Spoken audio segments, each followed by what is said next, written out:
అందరికీ నమస్కారం. ఈ మధ్యకాలంలో షుగర్ వ్యాధిగ్రస్తుల సంఖ్య విపరీతంగా పెరిగిపోతుంది.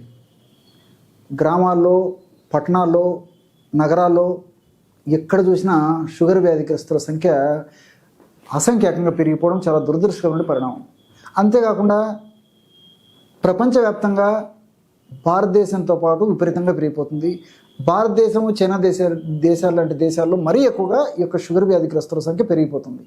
దీంతో పాటు దక్షిణ భారతదేశంలో షుగర్ వ్యాధిగ్రస్తుల సంఖ్య ఉత్తర భారతదేశం వాళ్ళతో పోల్చుకుంటే మరీ ఎక్కువ ఉంది. సో ఇవన్నీ కూడా చాలా దురదృష్టమైనటువంటి పరిణామాలు.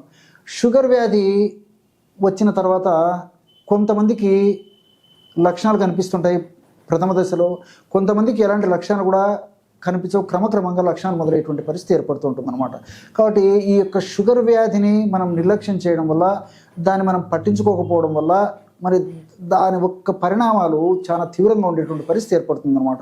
షుగర్ వ్యాధి వచ్చిన తర్వాత క్రమక్రమంగా మనం నిర్లక్ష్యం చేయడం వల్ల ఆ యొక్క ప్రభావం చేత తల నుంచి కాళ్ళ వరకు సమస్తమైనటువంటి అవయవాలు, టిష్యూస్ కూడా డ్యామేజ్ అయ్యేటువంటి పరిస్థితి ఏర్పడి వ్యాధి నిరోధక శక్తి తగ్గిపోయేసి మిగతా అవయవాలన్నీ కూడా ఈ వ్యాధిగ్రస్తం అయిపోయి చాలా ఇబ్బందులకు, ఇక్కట్లకు గురి చేసేటువంటి పరిస్థితి ఏర్పడుతూ ఉంటుంది అనమాట. ఈ షుగర్ వ్యాధి కోసం అని చెప్పేసి రకరకాల ప్రయత్నాలు చేస్తుంటారు. అదేవిధంగా వైద్యుల వద్దకు వెళ్ళినప్పుడు షుగర్ వ్యాధికి సంబంధించి షుగర్ నియంత్రణను బట్టి, అంటే రక్తంలో షుగర్ ఎంత ఉంది అనేటువంటిది ప్రధానంగా కొలమానంగా తీసుకొని వాళ్ళు ఆహార విధి విధానాలు, అదేవిధంగా ఔషధాలు ఇవన్నీ కూడా సూచించేటువంటి పరిస్థితి ఏర్పడుతూ ఉంటుంది. కొంతమందిలో మాత్రం ఔషధాలు కొన్నాళ్ళ పాటు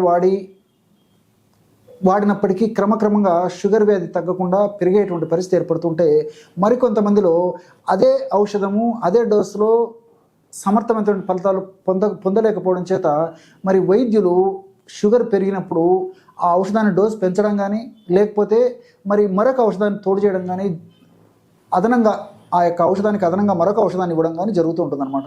మరి ఈ యొక్క ఔషధాలు డోస్ పెంచడం కానీ, ఇతర అనేక రకాలైనటువంటి కృత్రిమ రసాయనం యాడ్ చేయడం వల్ల అనేక రకాలైన సైడ్ ఎఫెక్ట్స్ కూడా వచ్చేటువంటి అవకాశం ఉంటుంటుంది. కాబట్టి వైద్యులు కూడా వీలైనంత వరకు మ్యాక్సిమము తక్కువ డోసులోనే మెండైన ఫలితాలు వచ్చేందుకే ప్రయత్నం చేస్తూ వాళ్ళకు మనకు సలహాలు కూడా ఇస్తూ ఉంటారనమాట.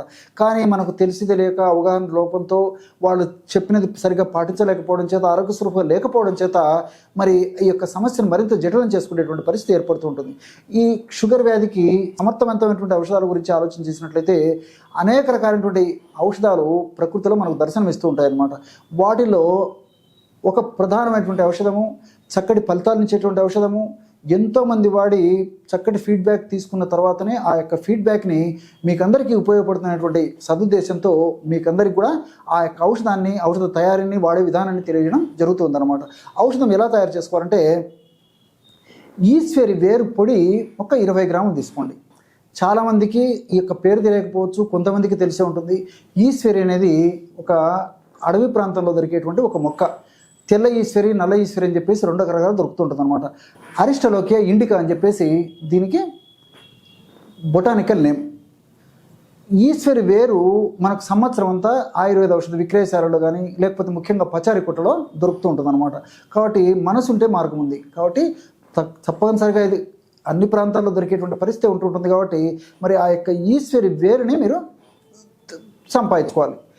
ఈశ్వరి వేరులో షుగర్ను నియంత్రించేందుకు, షుగర్ వల్ల భవిష్యత్తులో ఇతర ఉపద్రవాలు రాకుండా ఉండేందుకు అనేక రకాలైనటువంటి అద్భుతమైనటువంటి ఔషధ గుణాలు ఈ ఈశ్వరి వేరులో ఉన్నాయన్నమాట. ఆ ఈశ్వరి వేరుని చూర్ణంలాగా చేసుకుని ఒక 20 గ్రాములు ఈశ్వరి వేరు చూర్ణం తీసుకోవాలి. అట్లే రెండవ పదార్థంగా మిరియాలను వేయించేసేసి చూర్ణంలాగా తయారు చేసుకొని మిరియాల చూర్ణం 40 గ్రాములు తీసుకోవాలి. శొంఠి పొడి ఒక 60 గ్రాములు తీసుకోవాలన్నమాట. కాబట్టి ఈశ్వరి వేరు చూర్ణం 20 గ్రాములు, మిరియాల చూర్ణం 40 గ్రాములు, శొంఠి చూర్ణం 60 గ్రాములు. ఈ పదార్థాలన్నీ కలపడం వల్ల 120 గ్రాముల ఔషధం రెడీ అయిపోతుంది. ఈ 120 గ్రాముల ఔషధాన్ని రోజు 3 గ్రాములు వాడుకోవాలి. అంటే ఉదయం పూట ఆహారానికి ఒక 10 నిమిషాల ముందు 1.5 గ్రాము, రాత్రిపూట ఆహారానికి అరగంట లేదా ఒక 10-15 నిమిషాల ముందు 1.5 గ్రాము, రోజు 3 గ్రాములు వాడుకోవడం వల్ల 40 రోజులకి 120 గ్రాముల మెడిసిన్ సరిపోతుంది అనమాట. కాబట్టి 40 రోజుల తర్వాత మళ్ళీ ఫ్రెష్గా తయారు చేసుకొని ఈ యొక్క ఔషధాన్ని వాడుకుంటున్నారు అనమాట. ఈ విధంగా క్రమం తప్పకుండా ఈ యొక్క ఔషధాన్ని వాడుకోవడం వల్ల ఈ యొక్క ఔషధ గుణం వల్ల షుగర్ నియంత్రణలో ఉంటుంది. అదేవిధంగా ఇన్సులిన్ ఉత్పత్తి బాగా జరుగుతుంది. ఉత్పత్తి అయినటువంటి ఇన్సులిన్గా సమర్థవంతంగా పనిచేసేందుకు అవకాశం ఉంటుంది. వ్యాధి నిరోధక శక్తి బాగా పెరుగుతుంది. దీంతోపాటు మరి ఈ యొక్క ఔషధ ప్రభావం చేత భవిష్యత్తులో షుగర్ వల్ల వచ్చేటువంటి అనేక రకాలైన ఉపద్రవాలు రాకుండా ఉండేటువంటి పరిస్థితి ఏర్పడుతుంది. ఒకవేళ అథవా దురదృష్టవశాత్తు కాంప్లికేషన్ సైడ్ ఎఫెక్ట్స్ వచ్చినప్పటికీ ప్రమాదకరంగా పరిణమించకుండా ఉండేందుకు కూడా ఇందులో ఉన్నటువంటి అనేక రకాలైనటువంటి ఔషధ గుణాలు సదా మన దేహంలో ఉంటూ కాపాడుతూ రక్షిస్తూ ఉండేటువంటి పరిస్థితి ఏర్పడుతుంది. కాబట్టి మరి వైద్యులు సూచించిన మేరకు ఔషధాలు వాడుకుంటూ కూడా ఈ యొక్క ఔషధాన్ని కూడా వాడుకోవచ్చు. మరి ఈ విధంగా వాడుకోవడం వల్ల షుగర్ బాగా నియంత్రణ ఉన్నప్పుడు వైద్యులు కూడా ఆ షుగర్ నియంత్రణను అనుసరించి ఆధునిక కృత్రిమ రసాయన ఔషధాలు కూడా డోస్ తగ్గిస్తారనమాట. ఆ విధంగా డోస్ తగ్గించడం వల్ల మనకు సైడ్ ఎఫెక్ట్స్ తగ్గిపోతాయి. అదేవిధంగా ఈ యొక్క ఔషధం వాడుకోవడం వల్ల అంటే ఈ ఆయుర్వేదం ఈ యొక్క గృహ వైద్యాన్ని పాటించడం వల్ల వాటి యొక్క ఔషధాల యొక్క సమర్థత కూడా మరింత పెరిగేందుకు కూడా ఇవి పరోక్షంగా ఉపయోగపడతాయి. కాబట్టి క్షేమదాయకంగా పనిచేసేటువంటి ఇలాంటి ఔషధాలను వాడుకోవడం వల్ల నిండు నూరేళ్లు సంపూర్ణమైన ఆరోగ్యంతో మనం జీవించడానికి అవకాశం ఏర్పడుతుంది. ఆయుర్వేద, గిరిజన మూలిక మరియు పారంపర వైద్యం చేసే ప్రతి ఒక్కరూ మా ఛానల్ ద్వారా మీ విద్యను ప్రజలకు తెలపాలనుకుంటే మా నంబర్కి కాల్ లేదా వాట్సాప్ చేయండి. మీ దగ్గర ఉన్న ఆయుర్వేద మరియు హెర్బల్ ప్రొడక్ట్స్లను మా ఛానల్ ద్వారా ప్రజల్లోకి తీసుకువెళ్తాం.